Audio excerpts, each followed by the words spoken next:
From 1000logos.net. I haven't really watched in forever. It all started one day in 2004 after Ronald Reagan's death, and I just wanted to see what was happening. But I quickly wanted more out of it. I knew there was more of CNN than I was seeing, given that I'm living in the United States, and did a bit of digging on the internet or how global the channel is. Enter CNN International. I started watching because I wanted to know what was going on around the world. I love learning about countries, so I'm always down for Eurovision and the Olympics, and the World Cup.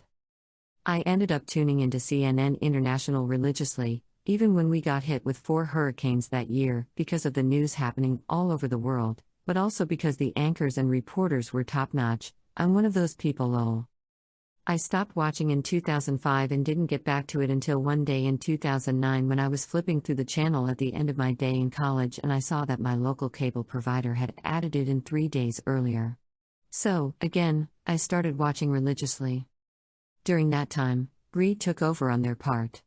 The management, and the ones that came after, started gutting the journalists I got to know and love and replaced them with the ones that keep making headlines themselves, despite the old adage that journalists should never be part of the news. I stopped watching in 2016. My last run with it went from 2019 to early 2022.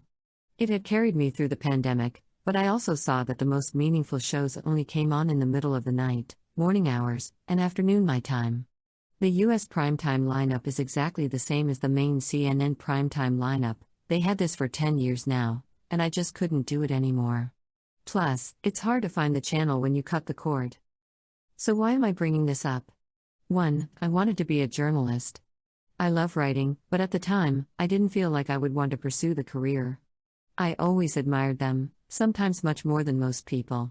2. I was in college pursuing a degree in accounting, and this was a way for me to unwind from the coursework.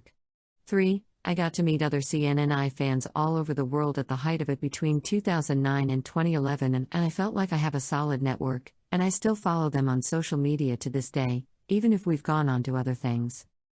I will say this, despite the troubles.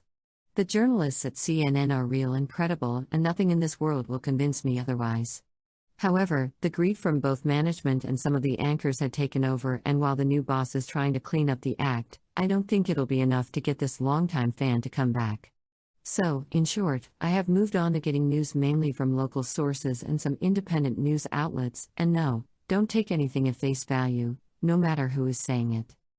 Let me know your thoughts on the news industry as a whole.